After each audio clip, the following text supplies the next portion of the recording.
actually need a really good strategy going forward before we decide to go first having a talk like this. The church is really part of Chicago. Move fast in Chicago that we have time.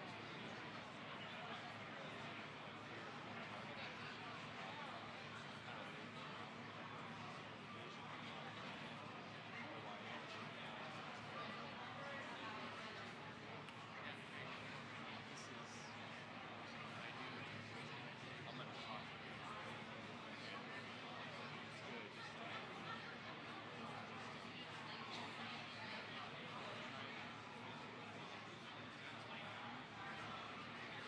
Now we're watching.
All right.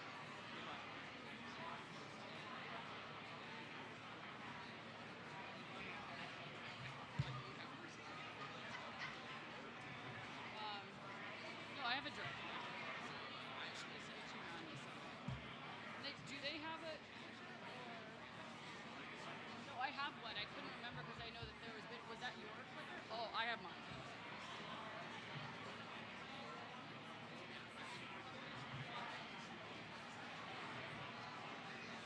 Okay. I'll go get. Yes, I have a clicker.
they're still doing it. We've been a little delayed, so they got here a little late, and then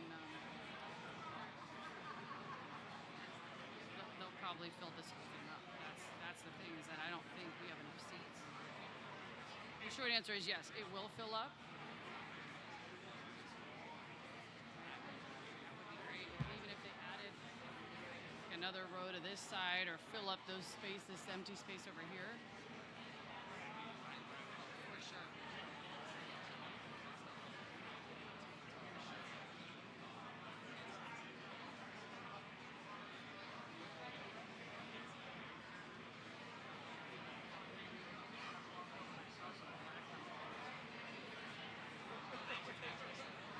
Really disgusting.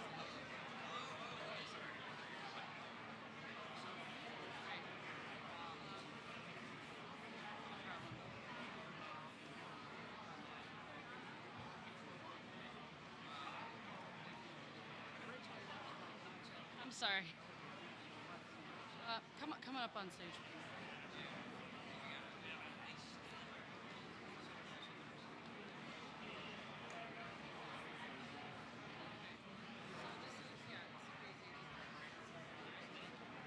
I don't have any kind of.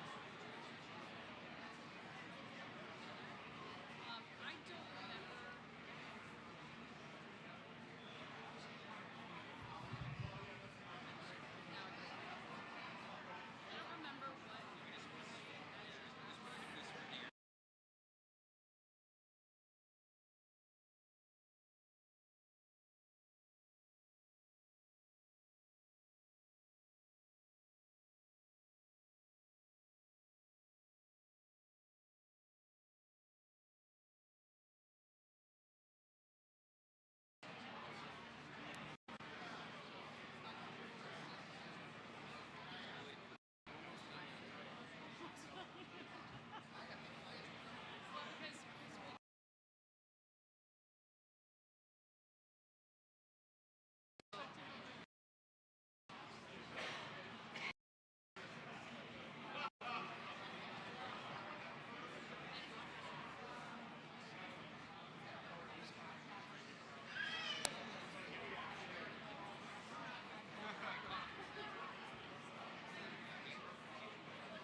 We're going out easy.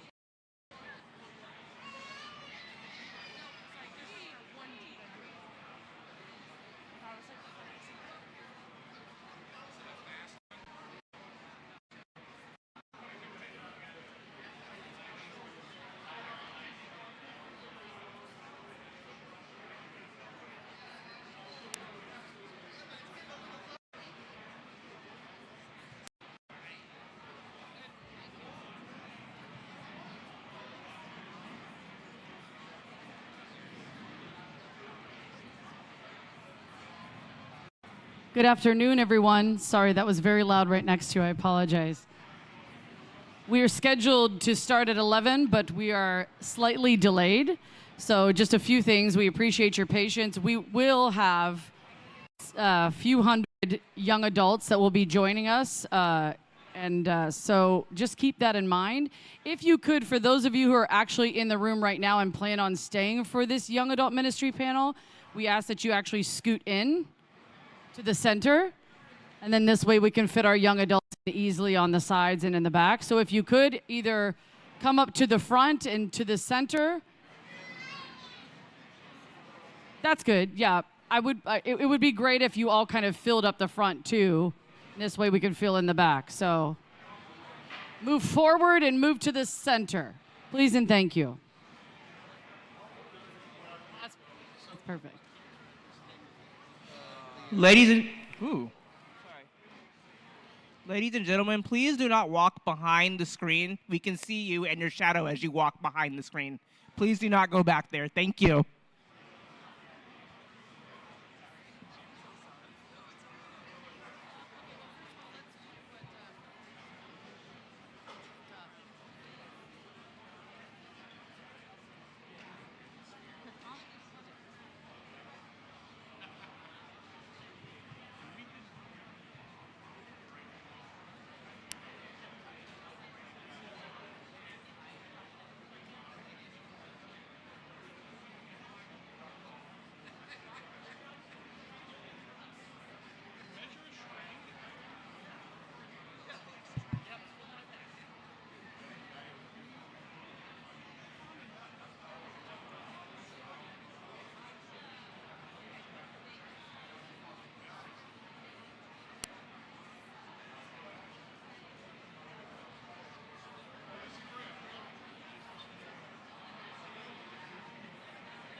See you.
George, when you get a moment, I want to go through some things with you.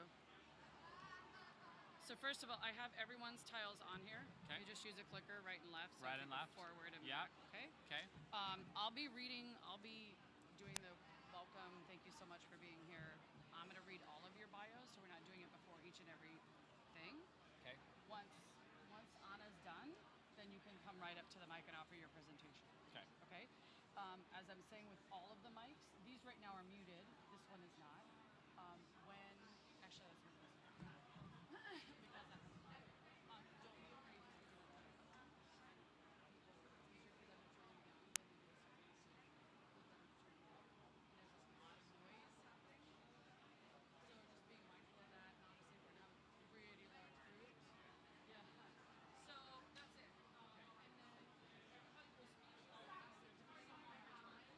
I'll ask the moderator like questions, and then we'll allow for questions. Give you time frames. It's like this is supposed to end at 12. We'll see where we are after the presentations and how much yeah, 30 minutes. I think it's 11:17. I'm just a moderator today. I'm facilitating this, but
everyone, again, just a reminder, if you would please, if you are here for the young adult ministry panel, which is running just slightly delayed, we need you to move up and move into the center because we do have several hundred or a few hundred young adults that will be entering the room soon.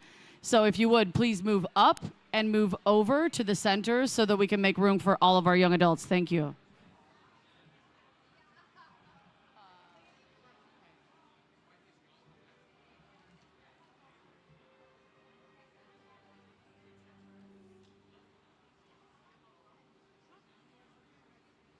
Hey, what time is it? It is 11:20. My mom.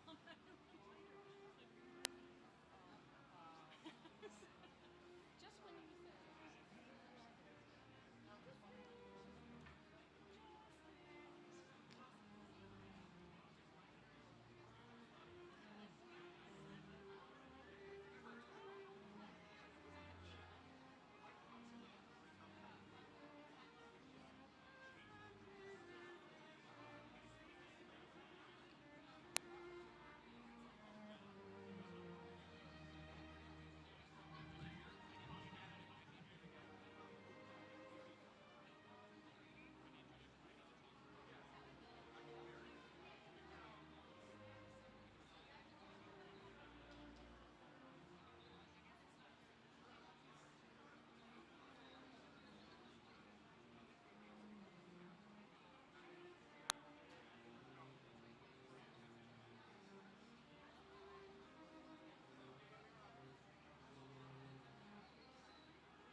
in silence.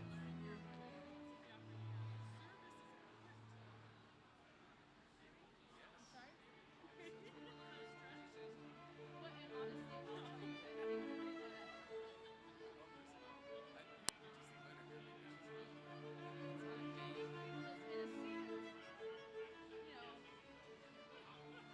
that. Sadness and frustration.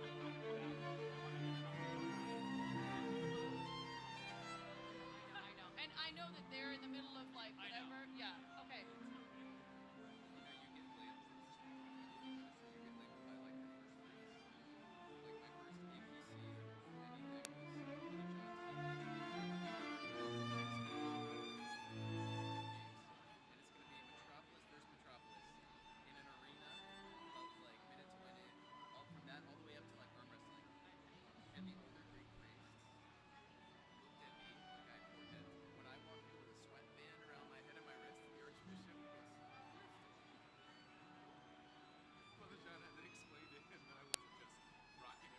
Yeah, I was saying I didn't just come out of the nose either, so I mean, I think it's awesome.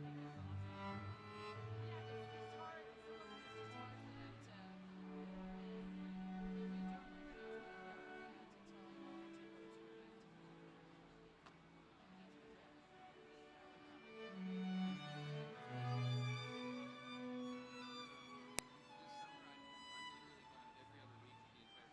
Thankfully, the first two were by myself, and the second two were with family.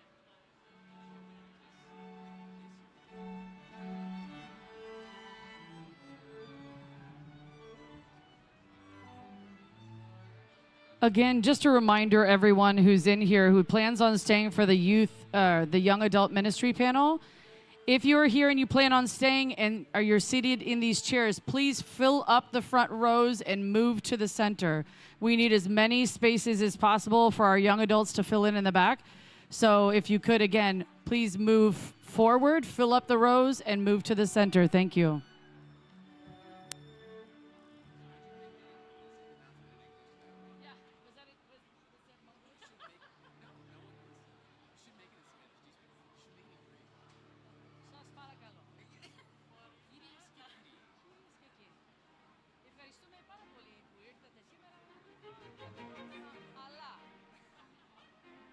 Listen to me.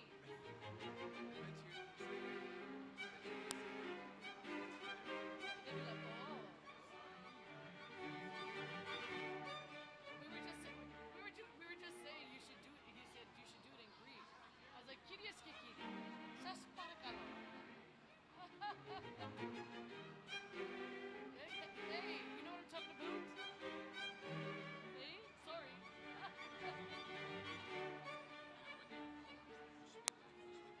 Here they come, here they come. Quick, everybody, quick move or they're gonna get your gate out.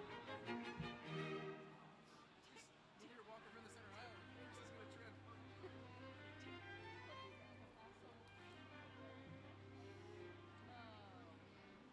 You know what I love about lanyards?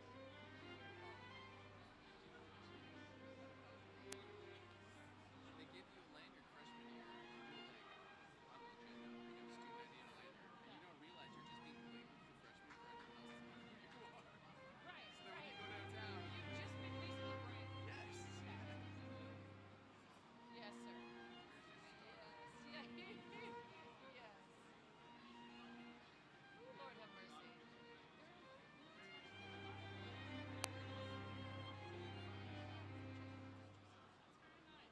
It is very nice, yes.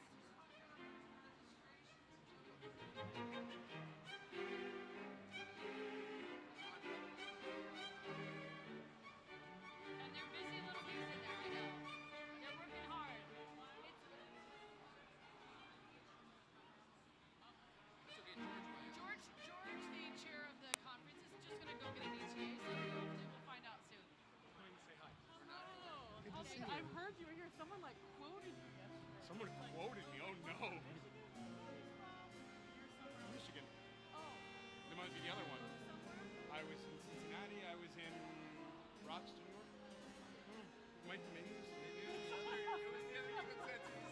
Like, yeah, the other one. In all of history, there's only one other. It's my papu. That's it.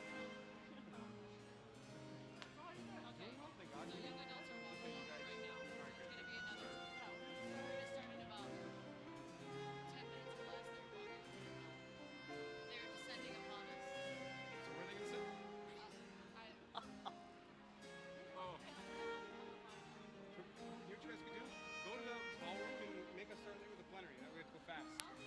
If I listen,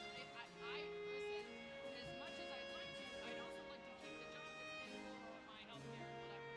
So if I delay delivery, I mean, just say, Oh my gosh. No, but seriously, can we delay the plenary? I mean, that would be great. Are they coming out? All right. All right, adults, I warned you, the young adults are coming. So if you would please, like I said, if you would please, if you're already here, fill up the front rows and move to the center. Our young adults are about to come in, and we are going to get started shortly. Thank you so much.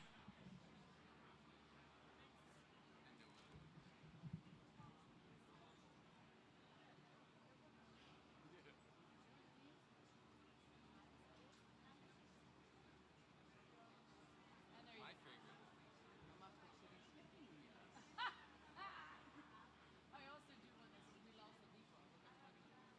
First president,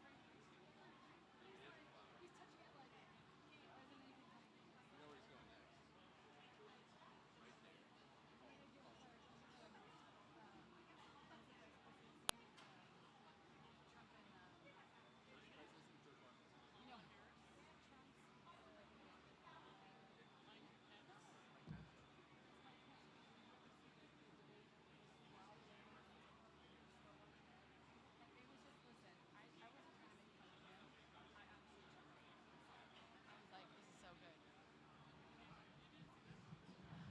Young adults who are coming in, please find a seat in the audience. Young adults, please, as you're making your way in, find a seat in the audience.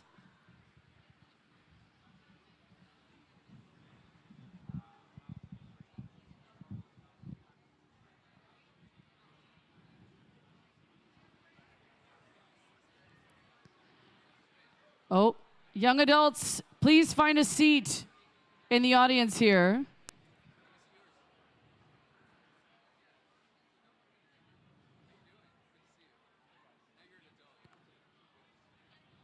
Welcome, young adults. As you come in, please find a seat here with the chairs. Thank you.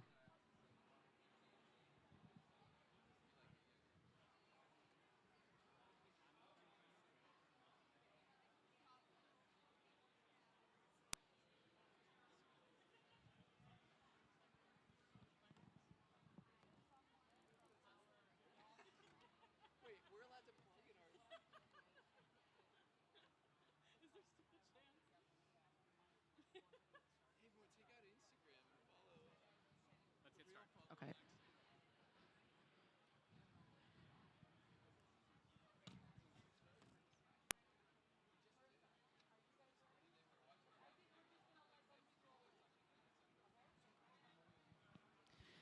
All right, young adults, we're going to get started.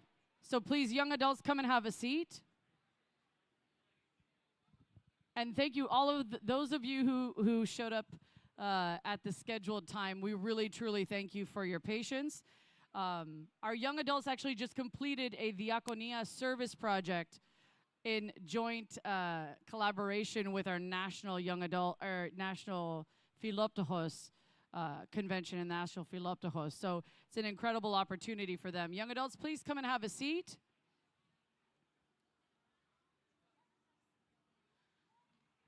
For those of you who might not know me, my name is Eva Konstantakos, and I'm the Director of Youth and Young Adult Ministries for the Greek Orthodox Archdiocese of America.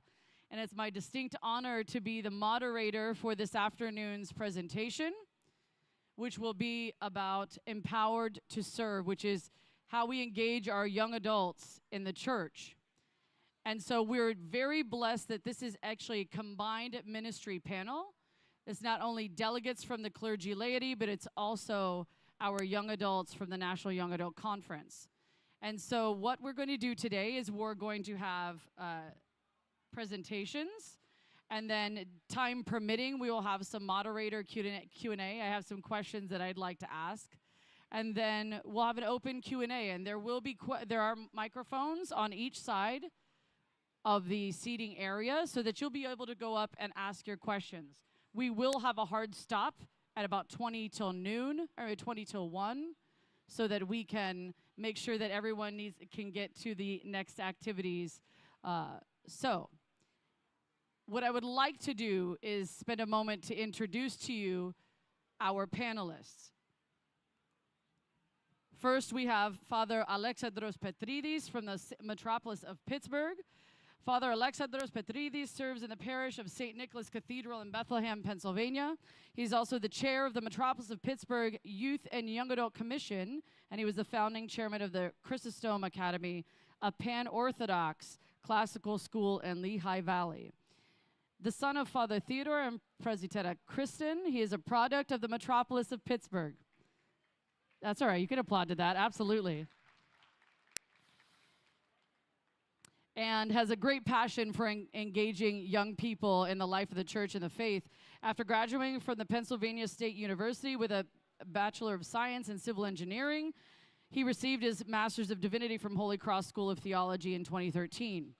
During his time at PSU, he also met his lovely wife, Stephanie, who served with him on the National OCF Student Leadership Board, and they have 3 sons, Nicholas, Christopher, and Andrew, and they enjoy ministry together.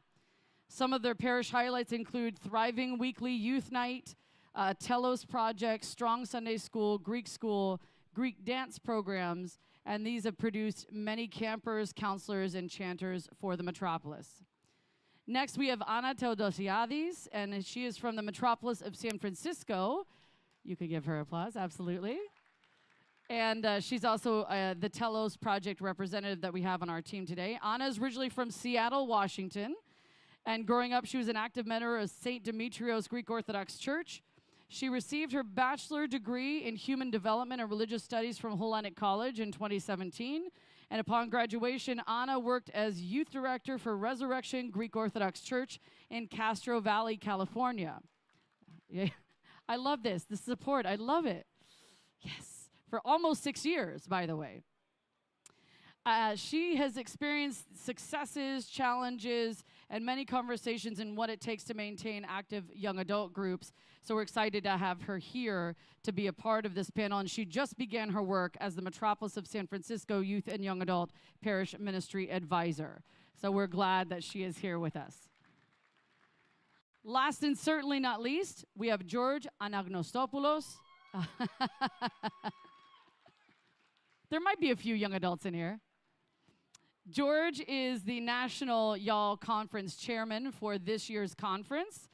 And he is, since 2019, George has served as chairman and young adult advisor to the Metropolis of San Francisco Y'all Conference. And he's dedicated countless hours to this ministry to ensure that it's a wonderful experience for all attendees and making sure that they build fruitful relationships with their peers. After 6 years, George is fulfilled in seeing the movement, the Y'all movement that he's helped to be a part of and revitalizing and culminating in this National Y'all Conference. George graduated from the University of Southern California with a BS in Business Administration, Real Estate Finance. Currently, he works for a private real estate investment company as a senior acquisitions associate, responsible for buying retail shopping centers and land for multifamily development. George grew up participating in many church ministries such as the St. John Chrysostom Oratorical Festival, FDF, Metropolis of San Francisco Summer Camp, and as an acolyte in his parish. He's passionate about serving the church and creating the same experiences he had with others. So this, my brothers and sisters in Christ, is our incredible panel that will be speaking to you all today about young adults and engaging them in the church. This is for young adults. It's for those of you who are delegates. This is an all-around panel, so we hope it's going to be beneficial. We want to start out with Father Alexandros Petrides to offer his remarks. Father Alexandros. Thank you, Eva. It's really wonderful and exciting that Eva bust in so many young adults just to fill in the crowd for us, because speaking in a big event center like this is not always the easiest thing. But today I'm coming to you as the only clergyman on this panel, because this talk is not just for our parishioners, our delegates, and our priests, but also for the young adults here. So I will be simultaneously addressing both audiences, and later you'll even see a little microphone at the top. Who am I talking to right now? But before we get started, I want to start with an assumption. So that assumption began when I started youth ministry, and I was asked the question, why do we do youth ministry? What is the ultimate purpose? And this was at a conference, and the keynote speaker took answers, and some of the answers were to raise pious Orthodox Christians, to bring relationships and friendships into the church at a young age so that he can grow, to raise leaders for the future of the church.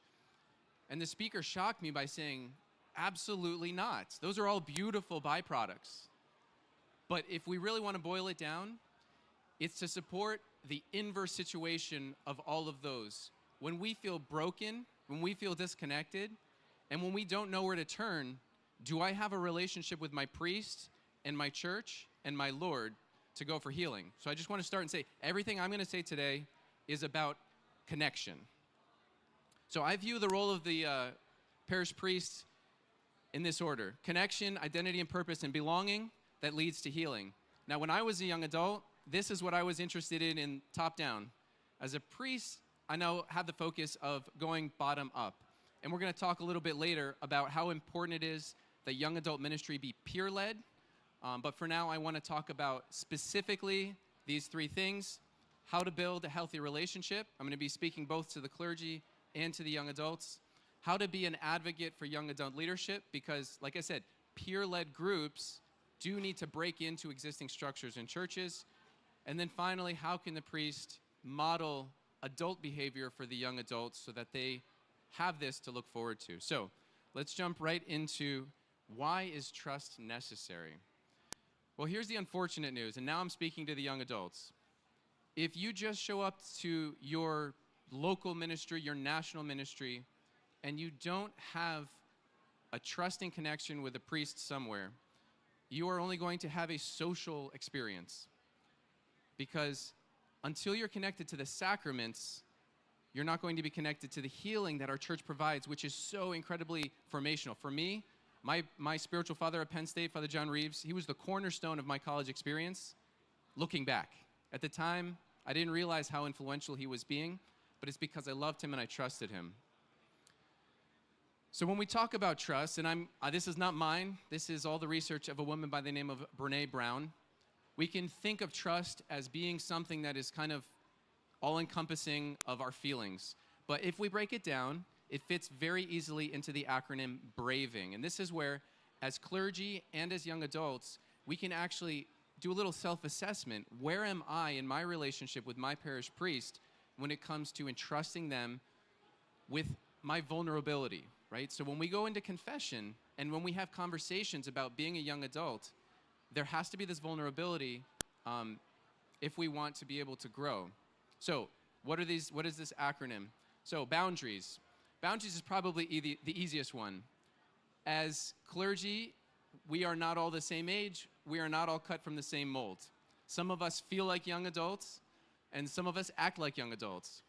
But from your perspective as young adults, do we stay in the boundary of parish priest? One of the major failures of my ministry was when I was first at St. Nicholas in Bethlehem 11 years ago, and I started the OCF and I started a young adult group. I was the leader. That was, in hindsight, that was why it never took off. So the boundary of the parish priest being the spiritual leader is very important. And as you go out and find your role in your own parish ministry, look to your priest and make sure that as a priest you're staying in your lane. The second one is reliability. Again, these are very straightforward, and I'm not going to spend a lot of time because we can have more discussion later. But is my priest there for me? As a clergyman, when a young adult calls me, is that the call I'm never going to send to voicemail? Okay? Yesterday at the plenary session, Eva shared her phone number with the entire clergy laity. And that's a pretty vulnerable thing to do. And I remember my first youth event, I shared my phone number with with all of my teenagers and young adults, and I thought I'm setting myself up, right? I'm gonna get calls in the middle of the night, it's not gonna be any fun.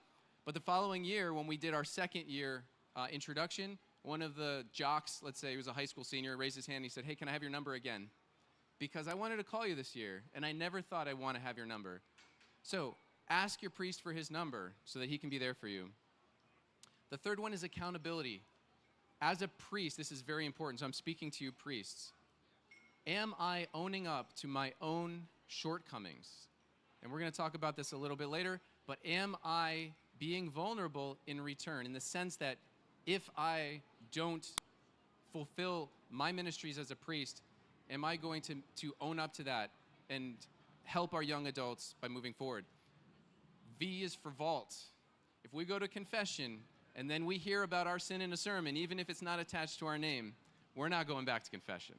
So clergy, be careful, because we have these great examples that come in confessions. Even anonymously, they're alienating the person that came to confession. Integrity, do I do what I say, right? We all understand these basic principles, but what I want you to think about is how are you doing in these ways? Non-judgment should be a no-brainer. And then the final one is generosity. Now, generosity is important because when we first start to form relationships in bonds, clergy and young adults, our young adults are coming in thinking that we as clergy want them to be these perfect, moldable, experienceless young people. As a young adult, I came in knowing the burden of sin I had on my heart, and do I want to expose that and trust the priest with this so he can help me with healing? So generosity is very important. So, moving into the young adult leadership role. I'm now specifically speaking to priests. Your young adults do not have the confidence to go to the parish council and tell them what they want to be involved in. They don't have the confidence to come to you and to say to you, I'd like to start a new ministry. Will you please help me with this? We have to invite them. And then when it comes to the parish council, we have to form the plan with the young adults and present it with the young adults so that the parish council can see how important this is to the whole ministry of the church. And then finally, opportunities to connect with young adults. As priests, I will say the number one thing that I do is just be present. One of the beautiful things about Holy Confession is that if one person has a positive experience, they all talk, and then more and more people are coming for that confession. So just taking each relationship seriously and promoting the trust that we have in each relationship, we don't have to do much more. But we can be assisting the Telos project in our parish, the Sunday school, the service projects that we do, and if we can have a mentoring program in our parish council, that's very healthy. And then I will leave you with this final one. Clergy, it's a lot of pressure, but everyone is looking at you and your behavior, which means if you're not human enough for them, you're just going to be this icon on the wall.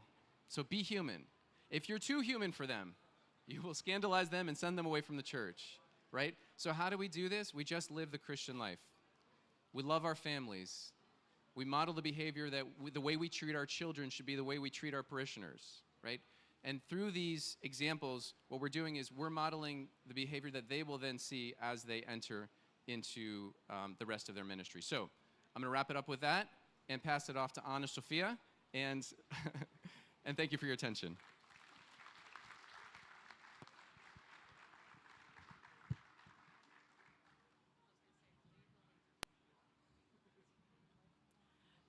Okay. So, thank you, Father Alexi. I'm Anna. As Eva stated, I was the youth director at Resurrection in Castro Valley for 5.5 years. The parish and I embarked on a journey together of youth and young adult ministry. When we first began the Telos program, we asked, what is engagement and how can it be measured? Our answer had many parts. A young adult being engaged could mean that they sing in choir. It could mean helping with youth ministries. It could mean attending men's Bible study, meeting with their priest once a month. Engagement could be anything, because each young adult's way of relating to the church will be different based on their life circumstances. We are all unique and want to give to the church and receive from the church in a different way. So we began conversations and intentional thinking once our parish signed up for this thing called Telos. The Telos project began in 2017 as a 5-year research project, exploring how Orthodox young adults in parishes engage one another. Hosted by Hellenic College Holy Cross, for 5 years, they worked with pilot parishes, of which we were one. The goal was to find the best way to tend to the young adults of our parish and increase engagement.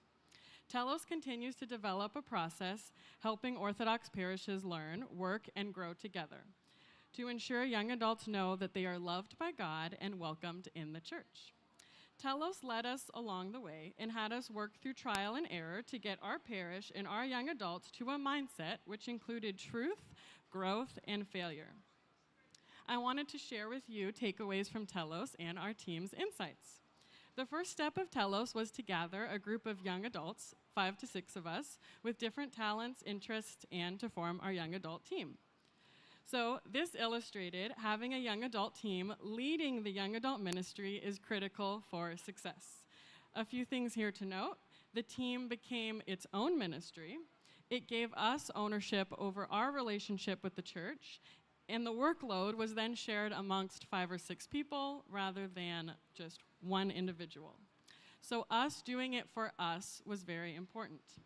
One requirement for our Telos participation was that we had to divide our budget into 3 categories. One of them being that we had to spend money on our own team building and relationships. So we held team building events and began to know each other on a personal level. This evolved into hanging out to plan events. We were responsible for what our ministry looks like. It made us do the research and rewrote our goals and did what was important to us. Of course, our parish let us, which is really important. Our clergy supported and trusted us and wanted us to succeed. We had both group mentors and individual mentors along the way. Another theme we came across over time was the phrase consistent yet casual. We tried to host perfectly planned events with free food and nice decor, and yes, they were fun and brought people. We tried faith-based planned talks, and many people attended that as well. We tried service projects, and a different group attended that as well. We then landed on consistent yet casual. We began to see that making a flyer and inviting people made it more about what's happening for them and put pressure on people rather than we all just want to be together and get to know each other while learning and serving. Inviting someone over to your house to spend time together and to get to know each other is a very different approach than inviting them to a party saying it'll be fun, we promise. Another factor which led to a more casual approach was that our team was constantly changing due to the natural progression of milestones in the life of young adults. Moving out of the area, college, marriage, it became impossible to have a sustainable young adult group. So what we were longing for was a group of us on Sundays which could potentially develop into more. So how did we change our approach to keep things consistent and casual? We intentionally became available. We realized our leadership team had different roles on Sundays and were busy, which prohibited us from being welcoming and creating new relationships and friendships on Sundays after church. We did this in hopes to turn our interest of liturgy into going out for lunch together afterward, coffee after, without having a specific plan so we could all organically discuss our interests and what we all want to accomplish for our young adult ministry together. The last thing I'll share, which was the most life-changing for our young adult ministry, was not assuming that we know our people. Whether we have been attending the same parish all our lives or just got to a new parish, knowing the type, and we know the types of people around, it's more dangerous to assume that we know where they are than to ask them. It's important to always see these people with fresh eyes. So, what does that mean? When inviting people or looking at the list of young adults at your parish, instead of us resorting to, oh, they don't come anymore, or oh, we don't invite them because they went off to college and they haven't really started coming back yet, or oh, they just do Greek dance, well, maybe they're waiting for you to ask them to be a part of something different, or maybe just start a new conversation. So always invite. One excellent exercise we did as a group, which the Telos Project guided us toward, was called mapping. We printed out a map of the area, and we put a dot on the location of where our parish young adults lived and where they worked. And it really gave us insight to, oh, well, that's why no one came to our Tuesday night event at 6 o'clock, because everyone's in traffic for an hour after work. So we did this also for our nave and our coffee hour hall as well. We mapped out where our young adults sit in church and in coffee hour, and we were able to see that even a few young adults leave liturgy and don't attend coffee hour. So the question became, are we being welcoming? Are we talking to our people on Sundays, or are we just trying to get them to come to an event? These practices led us to not assume we know what's best, but to see the realities of where our young adults are in their lives and what they may need, and reassess what our true goals are as a young adult ministry. Once we reflect and know these truths about our situation, we can move forward. So I want to leave you knowing that you, as a young adult, your needs and wants from the church are so important, because that is how God made you. We all want to know that we belong, whether that's in our communities, in our families, in other relationships. We all have this longing. I want to encourage you to reach out of your comfort zone and make it known to someone at your parish what you are looking for. In every relationship, we know open communication is the best, right? So how about in our communities? Open communication for what your intention is and how you want to relate to your parish. If you are bothered by something, really appreciate something, just make it known. Someone that I greatly respect told me to ask for what you'd like and then add God willing. State your intentions. I'd like to help at this retreat, God willing. I'd like to start food pantry at my church, God willing. I'd like to be part of Bible study, God willing. I'd like to work with this person on this, God willing. And then you see what happens. People don't know what you want out of young adult ministry or a relationship unless you state it. A friend of mine moved and attended a new church, knowing no one. One Sunday, no one talked to her. Another Sunday goes by, no one talks to her. It was then Holy Week, and she was going to church, and on Tuesday night, she was like, you know what? I can easily see the schedule online. I know that, but let me see if they have a hard copy. She then asked the woman behind the candles for a hard copy, who bent over backwards for her to find the schedule. She couldn't find it, but then said she would text it to her. So they exchanged phone numbers and started talking about where she's from, how she's new, and they became instant friends. So someone had to make the first move. We can't let our relationships with our parish be limited because our parishes have weaknesses. In the words of the movie Iron Giant, if anyone remembers, you are who you choose to be. I want to encourage you to be the one to reach out. Your parish is trying. Everybody is trying. Everyone's on their own journey. So add to your journey welcoming the new person, or add to your journey asking parish council or your priest if you can lead something or be a part of something. Add to your journey sharing with your priest what matters to you and how you can add that to the life of your parish. So, to conclude, here are my recommendations when entering young adult ministry. I am here for the Telos Project, and they wrote this wonderful book. It's called Find Your Telos. It's a synopsis that the creators of Telos wrote, and what they found during the whole 5-year process. So it's concise, it's empathetic, and helpful for all young adults and clergy and anyone at parishes who's interested in young adult ministry. And if you use the code, it's 40% off. Telos is also in their phase 2 of their project, where they are working with parishes and offering them workshops to guide you through a year-long process on young adult ministry. So you can apply to become a parish within Telos, and they just finished accepting applications for this year, so now's a good time to start talking with one another, so then you can apply for next year. Lastly, be forgiving to yourself and to others, empathetic to others and yourself, and trust. We are all doing our best. We are all here because we want the same thing. So let's believe in that, and let's get there together.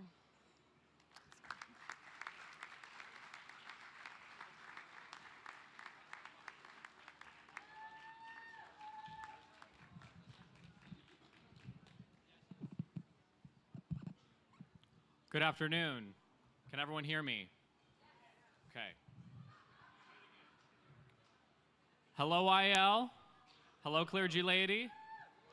Very nice to be here with you. Thank you to Eva Konstantakos and the organizing committee for inviting me to speak to you all today. It's really an honor and a privilege to be here with you all and to discuss in this type of a forum with our clergy, with our laity, and with our young adults.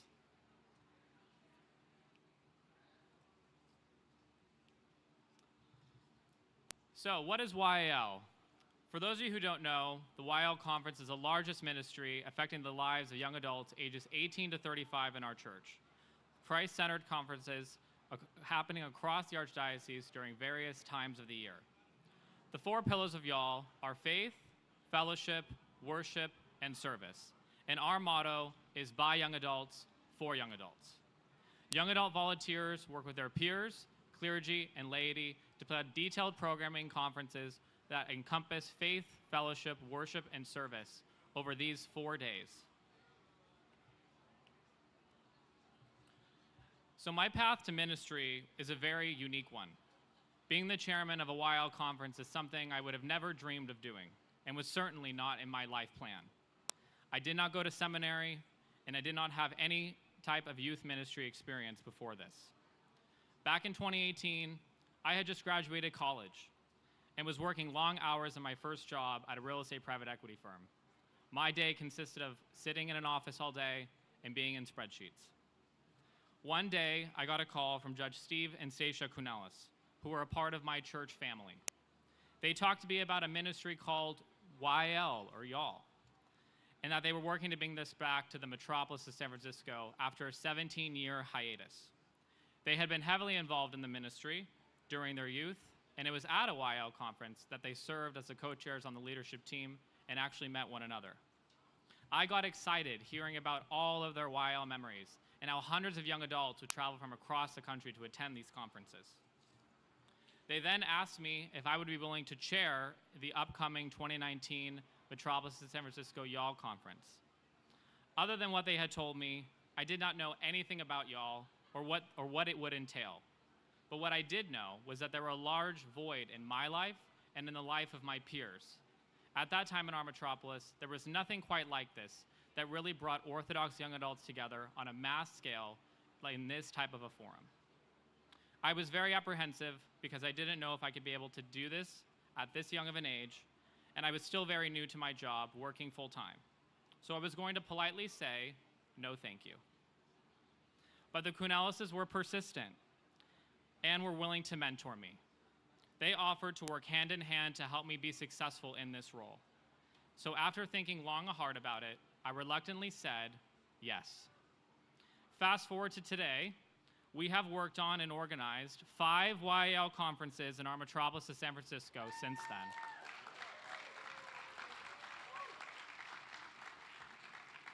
I was very fortunate to have supporters in the Kunelises who believed in my potential. They had faith in me and supported me when others above them did not, or questioned if I was the right person for this role. And rightfully so. I had not done anything with this type of a caliber with youth ministry before, and I was still extremely young at the time. But that did not matter. They saw something in me that I did not even know I was capable of. They, alongside Kristen Bruskis from our Metropolis office, served as my mentors and invested a lot of time into me to show me what worked for them and how to run this ministry from the ground up. Like any job, it is so important to have someone who trusts you and who has faith in you, and is going to be there to give you that extra guidance and push you to do something that you may have not done before. That yes I reluctantly gave all those years ago has been one of the biggest decisions and blessings of my life.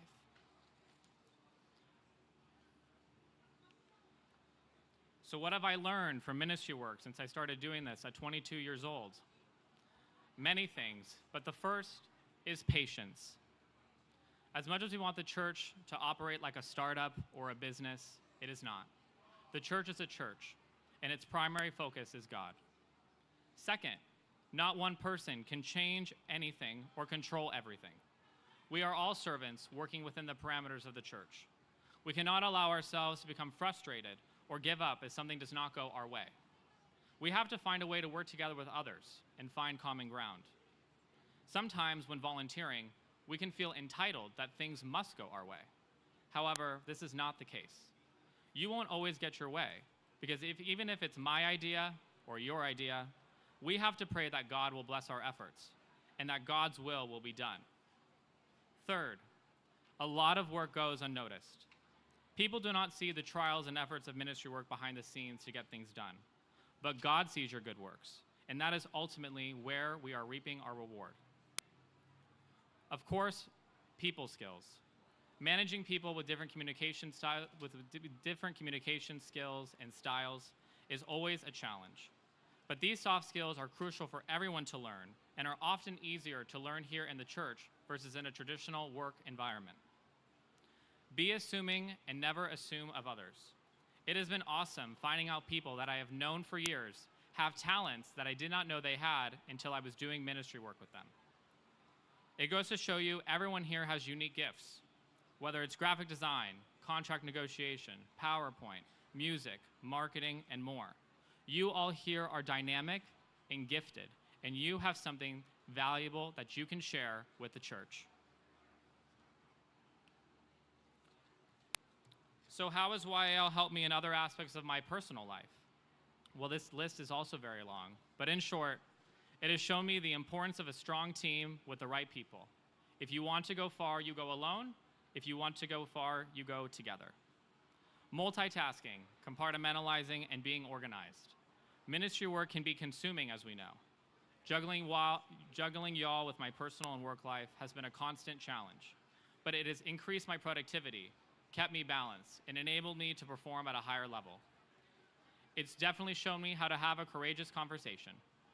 Serving as a YL chairman and treasurer of my parish council has made me comfortable to be myself, yet assertive and respectfully state when I disagree with something or someone. Conflict is inevitable, especially when working with people. And while you can't control others' reactions, you can always control your actions and emotions and your response to conflict. Lastly, y'all has connected me more to the church and my faith on a daily basis. It has allowed me to regularly practice patience, kindness, humility, and sacrifice. It has helped me not only to be more grounded, but it has also taught me many skills for life and for eternal life. And it can do the same for you. In conclusion, I call on all the delegates here today to find young adults in your community, walk with them, mentor them, and show them why you do things and model them how to do things. The young adults in this room and back home are eager, talented, and dynamic, and they are waiting for your invitation and hand to help. To my fellow young adults, there are so many of you here today that are involved in your church. Keep going. Thank you for what you're doing. You are effectuating change and are vital to the life of the church. To the rest of my peers who have not taken the leap yet, I challenge you all today to get involved in the church in some way. If you don't see a y'all ministry at your parish, start one. If you do not see church music at your parish or Sunday school is missing a class, raise your hand. People tell me often the famous 4-letter phrase, I don't have time. Everyone makes time and prioritizes what is important to them. So don't tell yourself the mainstream conundrum, I don't have time. Make time for what is vital to both your personal and spiritual growth.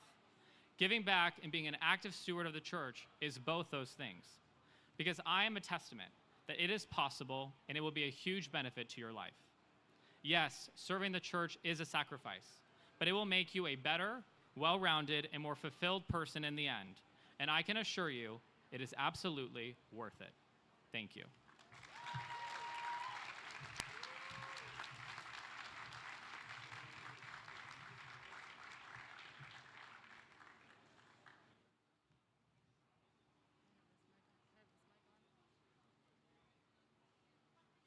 All right.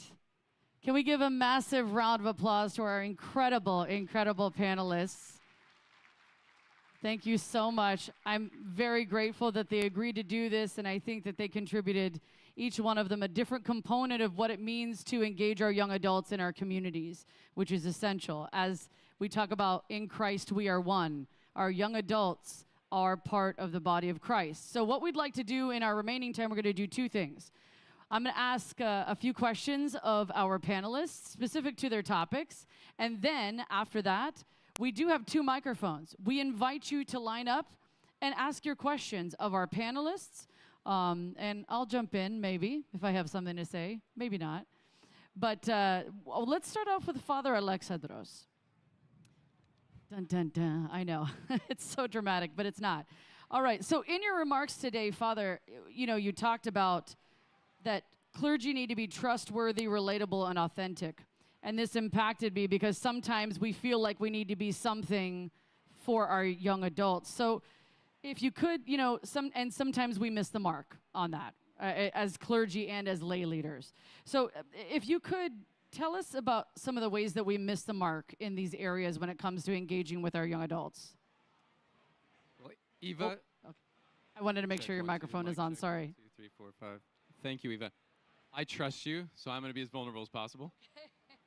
I will say that it took me 5 years for my parishioners to start to really share my struggles with me, the things that I was blind about myself. I'm like an Energizer bunny when I walk, and I was walking past people without smiling or stopping to say something, and it took 5 years for the first person to say, hey, Father, it really hurts me when you just fly past me. So we as clergy often project and or display behavior that we don't feel. A great story about that is I had a young adult go up to the Hellenic College Holy Cross vocational retreat to see if they were interested in attending seminary. And one of my college students was speaking to my kumbaro over there, Father Teodosiadis, and sharing some of his pastoral issues. And he said, well, who's your parish priest? Like, have you talked to him about this? And he said, oh, Father's busy. I'm from Bethlehem, and Father's busy. And I believe the response was, if he has time to ride his bicycle and brew kombucha, he's got time for you. And and when my young adult came back to me and said, hey, Father, I'd like to talk to you, I said, of course, let's talk. He shared that it's hard to break through when you see your priest going, because your priest is very busy. That is not a lie. But your priest has to manage his own priorities. And you, young adult ministry, are number one. Because when we're growing, whether it's as an adult or a young adult, that's really what the priest is always doing, is meeting people in their moments of need. The organizational stuff, the programming stuff, that will always be able to wait if you say, Father, I need to talk to you. So that's my encouragement to you, is work through your priest's struggles by being a little bit more needy. Be needy. That's good. Be needy. That should be on a T-shirt. Ministry, be needy. It's all good. I love it. I love it. Thank you so much, Father. All right, Anna, you're up next. You're on deck. You don't have to stand. Okay. It's okay. Actually, before I do, brothers and sisters in Christ who are in the back, if you could just try to keep it down just a little, just so the people can hear what our speakers have to say. And for those of you who want to sit, we do have spots up here. Okay, Anna, here we go. So something that struck me when I saw your presentation is looking at young adults with fresh eyes, and it made me think, well, wait a minute. Are we missing the mark? Are we looking at them in a particular way that's missing the mark? So can you kind of tell us a little bit about how we need to be looking at them, and more importantly, what are maybe kind of the misconceptions that we see about young adults that we need to look at them with a different set of eyes? Yes, hello. Speak into it. Just give it all you got. Testing. Okay. Yes, it's a great question. Fresh eyes. I was talking about it more in the way of young adults looking at other young adults with fresh eyes, right? Like if we grow up at the same parish and we see the same people, it's important for us to know that, our peers have grown and changed as well, and their interests are changing. And so it's important to look at each other as, new people almost after college and when we're young adults. On the parish side of things, I think it's very easy for us to just be like, where are our young adults? Why aren't they here? Things aren't going to be running in a few years if our young adults don't come. And I think it's a little off-putting for our young adults, rather because they want to just know that The people at the parish care about them. They care about who they are, what they're interested in, and not about the specific ministry that they want to continue to run. So they just want to be seen as people. That's beautiful. Actually, if I may interject just one anecdote with that. Many years, I've been doing this for a while. And many years ago, we went to the metropolis of Chicago to do a young adult focus group. And there was a young adult, and we asked her, why did she settle on the church that she settled on to go to on a regular basis to worship at? And she said, what I don't want to say sold her, but what really convinced her to continue going to that parish is that she went for an evening service, and she held out her hand to receive a blessing, and the priest said, "I'm really glad to see you here this evening." And so if you have a question, for those of you who are in leadership roles or your clergy, we need to be seen, and we need to not assume that our young adults are just transient, but they're looking for a home, and they're looking for their home. It is their home. They're not borrowing it from us. It's theirs, right? Okay, that's enough of me on my soapbox. All right, last question from me is for George, actually. George, you said something very significant that I think that the kind of leadership or older leadership of the parishes need to hear, and not just your parents and not just your priest, but every adult. Tell me a little bit more about this mentoring, because I think sometimes we have a misconception about what mentoring is, what healthy mentoring is. So can you talk about what mentoring was like for you and why it really shaped you in a positive and healthy direction to be a strong leader and maybe a mentor for others? Sure. Thank you so much, Eva, for the question. It's a very, very important one. And I would say the main difference between mentorship versus passing the torch is very simple. Mentorship is double the work for the mentor, because initially when the mentor takes on a mentee or a young person to show them how to do something, they have to not only show them how to do it, but they also have to keep doing the work at the same time simultaneously. So initially, being a mentor is double work. However, I think what was really important for me personally was that my mentors were very, very available. We had constant communication. They showed me different things. We had a lot of different types of meetings, and they made themselves completely available to me. And it was super essential that I had that, because if it was in a traditional type of sense where someone was to say, "Hey, George, we want you to do this. We want you to do this conference, and this is kind of how you do it, and good luck," right? Which it does happen. Young adults in this room can attest that, right? At the parish level, when someone wants you to get involved, they show you some basic instructions, and they say, "All right, well, now it's yours. Good luck." And it's just not productive for the mentor and the mentee, and there's not the proper succession, and things not happen as planned. And for us young adults, it's really important to have someone who's willing to invest the time in you and to be there for you, because we are going to have questions, and it is going to take time, but it is going to be worth it in the end. Thank you so much. Thank you for clarifying that, because I think sometimes we just need to clarify, what does it really mean to be a mentor? You hit it right on the head. We can't just drop the mic on the young adults or anyone who we want to take a leadership position, right? We're like, "I'm done with this." Toss it away and that's it. But we have to, serving the church doesn't end. Service doesn't end, right? Okay, thank you so much, panelists. I felt like I was asking you Miss America questions just now. So tell me, Father. All right, so now we're going to move to you. We want to hear from you, and our panelists are ready to receive questions from you. So I know we have already 2 people. I'll start over here to my right. Please go ahead. And if you'd like, please state your name and where you're from, and speak loudly into the microphone. Thank you, I will. I'm Stephen Canellis, and I want to thank George for his loving and generous remarks today. We love you, George, and we love your family, all of whom are here today. And I want to tell this to all the adults in the room. Each one of you, I'm going to ask each one of you to come away from today's experience, this experience. I want you to think about one young adult in your community that you can mentor, that you see potential in, and that you are willing to invest some time in.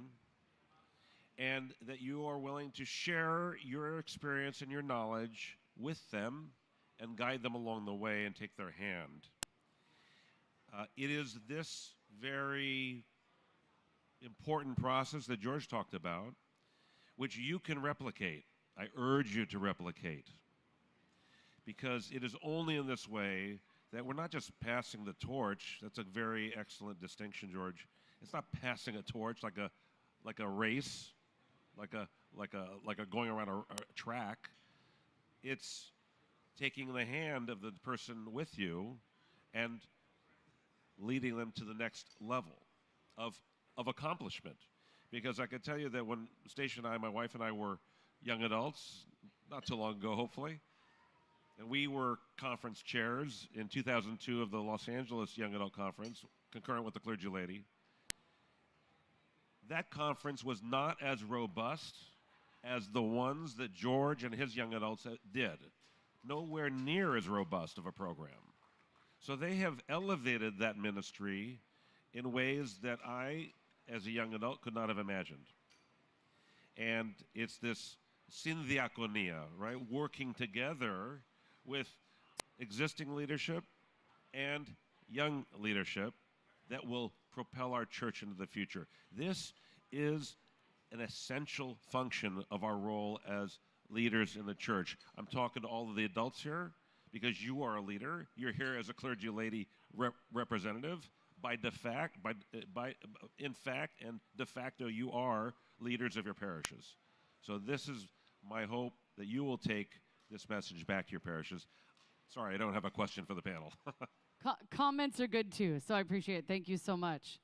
Thank you. Go ahead. Hi, my name is Jason Cook. I'm from Holy Trinity Greek Orthodox in Nashville, Tennessee. Three things that I have a huge passion for, aside from obviously Holy Mother Church, are leadership, public speaking, and community service.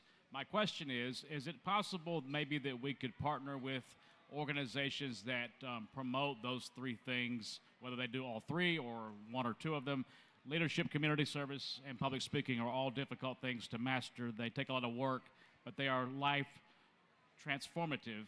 And if you marry that with Holy Mother Church and you bring all that together, it's something that can teach life skills that are absolutely essential, and I think that will position someone for future success. So that's my question. Yeah, thank you. I want to say how this is just a shout out for Telos, because Telos is already doing this. And yes, it's on the young adult group to act it out in the way that they can. I know for my young adults, they've started a newsletter. When they started coming and asking me questions about the articles they were writing, and I was sending them on to other people, I realized that their voice is now going to be heard. So it's not public speaking, but there could be a public speaking component to that. And then the leadership conferences that Telos hosts, I remember as a young adult, through the Student Advisory Board, or that's what we called it back then, of OCF, how much it impacted me to be flown across the country with other young adults to learn how to develop my leadership skills. And so I think programs like Telos are a great start, and there's many of them. And the Effective Christian Ministry course really highlights the allowing our young people to feel ownership of the church. And so this public speaking, I would also say chanting and singing in the choir is also the liturgical version of that. And if we're not doing that well in our churches, our children will not grow up feeling that participation in the church. So that's the second part. I was going to also add, so if you don't know about some of the components of the national conference, the reason why our young adults were ever so slightly delayed is because there were hundreds of them partnered with hundreds of national Philoptochos members actually doing a joint diakonia service project. So we're very blessed on the national level for our conference to be partnered up with National Philoptochos, so that service philanthropic component. Leadership 100 is a massive sponsor of this conference, and they are wanting to make sure that we are creating convocations and workshops and these kinds of discussions to create those leaders and to empower them. And then I would say, like you said, Father, the public speaking is a harder one, but like you said, making sure our young adults are reading the epistle, right? They're finding those ways where they can speak. And not everybody's a public speaker, right? but giving them the tools to be able to do that effectively, or at least more comfortably than normal. So hopefully that answers your question. Thank you. Thank you. Who else? Questions, please. Hello, I'm Alexandros. I'm from St. John the Baptist in Anaheim. My question kind of hones in on what Father Petrides mentioned about the sacramental life of the church. I think it's very easy for young adults to be part of the connections aspect, to be part of the community. Yes, I'm part of the Greek community. I like to go out with my pareja. But that step into the sacramental life of the church is a difficult one. And so my question kind of goes first, I guess, to Father. You mentioned trust. What are kind of the practical examples of how a priest can build trust, can help young adults take that step from just community into the sacramental life? But also, too, it goes to the young adults up here, George and Anna, about how does the young adult ministry, how is it conducive to not just fostering people coming to make connections, meet their friends, but actually engage with the sacramental life of the church? And then thirdly, I would kind of invite the entire panel, maybe just to say, what do you think about the individual who could make that step within themselves to be a part of the sacramental life of the church, and not relying on a priest or a young adult ministry to carry them there? Thank you. Well, the first step is don't walk past the young adults and not smile. This researcher, Brene Brown, that I talks about how trust is not formed in big experiences. It's actually formed in very small, inconsequential experiences. So her research showed her that the people that you feel you trust most, if you really think about why you trust them, it's because they reached out to you, they remembered your birthday, they thought about you, and they've created the kind of like base on which a vulnerability can be put. And so I would say if we're going to be looking to increase the amount of trust we have someone, we just need to engage with them. It's just relationship, and it doesn't need to be anything special or anything that's intense. Just be in each other's lives, right? We say that to catechumens all the time. They come into the church. We say, just come and worship with us. Come to youth night on Wednesday nights. Just do that. Don't worry about anything else. And once you've kind of like settled into the community part, you'll know what you need, and we'll know what you need. So that's from my perspective. But I'm on the other end of it. I think that it'd be nice to hear from Anna. Okay, well, I'm thinking about mostly your question about how can you be involved in the sacraments without like kind of on your own, within your own motivation, right? And I think if you're like seeing it around you, right? If that's the whole life of the parish, which the priest does have a lot of inspiration within the parish on how that works, right? And so if the people around you are doing it, if your friends are going to confession, if you're all receiving communion on Sundays, like that's a huge like a positive peer pressure, right? And then we're all like we're all benefiting from it, and yeah. I don't know if George has. Sure, I'll say a few words. I would say that it's without a doubt that young adulthood is the biggest transition in people's lives, from being with their parents, living at home, to potentially going to college and going to work and being out on their own, right? And so now you have to own your faith for yourself. It's not, someone's not going to wake you up and text you to go to church and get yourself there, right? Like, so you are driving your own ship. And I think about very often, something that my papu tells me is that I'll tell you who you are if I see your 5 friends. And if you're surrounding yourself with people who are going to church and are involved in ministry, then you are definitely going to be more likely to be like them and to go to church and to have the church be a part of your life. Versus the antithesis of that is that the church is not a part of your life at all. And then you have to be even stronger and more motivated to go against the grain and go against the temptation of the environment that you find yourself in. And I think it's really, for every individual is different. But God willing that you've had enough of a strong upbringing with your parents and your family and your church that you have an Orthodox, study Bible, that you're reading the daily readings, and you're trying to incorporate the church in your lives in other ways. And I know some of us have very, very different living situations and working circumstances and go to church in different ways. But that's why the parish is so important. And that's really the heart of this panel. Is the parish is the heart of of everything that happens in our lives. And as a young adult, when we're sort of floundering about what to do or where to go, the church needs to be our anchor, and it has to be there for us. And as a young person, it's very daunting to go to a new church sometimes and not know anyone or not know who to talk to. And so that's why, what Father was saying, what Anna was saying, hopefully if that's happening, then the young adults are welcomed and you feel like this is your home, right? And, if you don't have that, then there are other ministries out there that we try to serve the young adults, right? Through the Y'all Conference ministries, through different, ministries at the colleges with OCF. So there's definitely something out there for everybody, but you have to find what's best for you and adapt it to your circumstance. I'm also going to add one thing. Be kind to yourself and patient with yourself, because if you haven't had that kind of connection and activity, it can be really overwhelming to say, well, wait a minute, they're telling me I need to be active in the sacraments and whatever. And honestly, I'm not necessarily saying within the context of confession, but just sit down and talk with a priest about, what I really, it's like working out. And so you talk to a trainer. I really want to work out. And so they say, okay, well, what do you do on a daily basis? And let's talk about that, right? So it's not about the priest or that person saying, making you do it or guiding you to do it. It's just talking it out, because sometimes it's really hard to see right in front of what's going on that might be hindering your ability to engage more deeply in the sacraments. Does that make sense? So don't be afraid. You don't need to do it on your own, and you shouldn't do it on your own. Even God was in 3. Even Christ had disciples, right? So you can and should have help to work through the spiritual life. Thank you. Thank you Okay. for your time. And forgive me, because we are running low on time. I can only take one more question.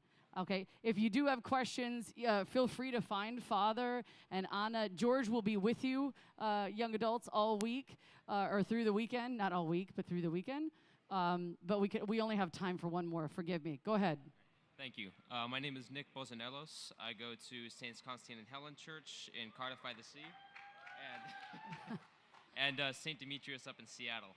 My question kind of builds off of the previous 2 questions. Is, we talk a lot about people who are new to the faith and how to build a relationship with Christ and a relationship to the broader Greek community from zero. But there are also a lot of people who are existing members of the church who may be struggling with their faith. Whether it's just you haven't been to church in a long time, or there may have been some negative experience that happens, or, they're transitioning from one church to another, both clergy and as the young adult ministry. How do you guys kind of recognize and reach out to those people who may be, struggling a little bit with their existing faith? I mean, the saddest part is our young adult group is not young adults that grew up in the parish.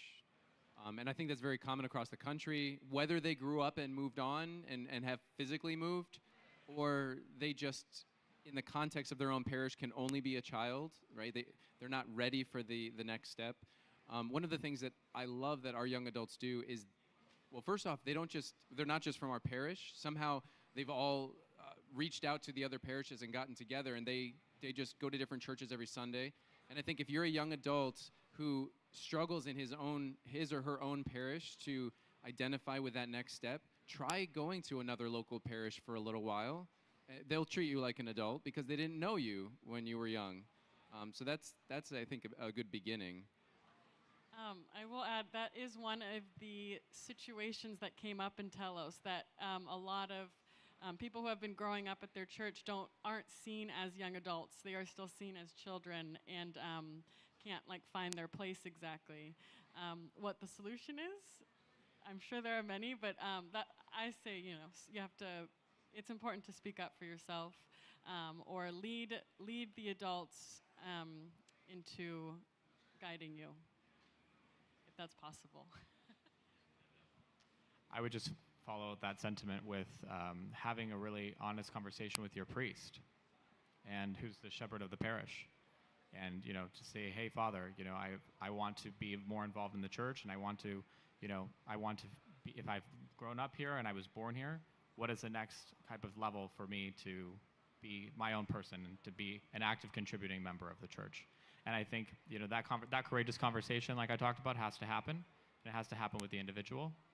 And from a programmatic standpoint, I think I agree that I think definitely young adults like to go together to different churches and to experience different things. But I think most importantly for every church and for all the clergy here to understand is that youth ministry, especially for young adults, it's really important that it's balanced. There is faith, fellowship, worship, and service. And that's why there's whether a young adult goes to a service project, where they go to the services, whether it's something social, all of those, the culmination and those things all together will really bring a robust group of people together that are actually committed to going to church and being a part of the life of the church. Beautiful. Yeah, I think we just want to wrap up with the secret sauce both in and outside of the church is if you make your desires known, then you can start working on it. It's the same in business. If you go to the CEO and say, I'd really like to be in this position, how do I get there? He's going to help you. We don't read your minds. We don't want to read your minds. We want to see motivated young people who want something for themselves. So it's the same in the business world, but put that into practice with your parish priest. Beautiful.